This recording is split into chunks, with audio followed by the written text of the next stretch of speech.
بۆ چارەسەری بەردی گورچیلە چەند ڕێگایەکمانەیە بەناوی خی بەخشندە و هێربان خۆشەویستان سەری ئەو بەردە بکەن لە حەوزی گورچیلەدایە دەبینن بەردێکی درێژخۆڵەی قەبارە 2 سانتیمەترە.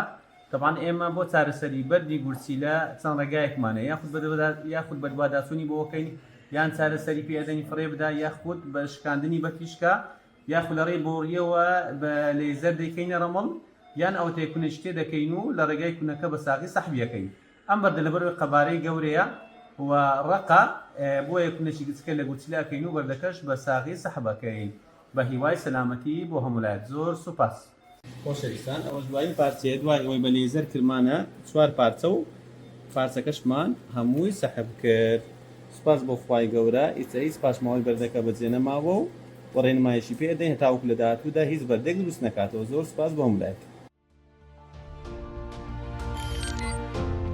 میهرەبانی دڵسۆزی و لێزانی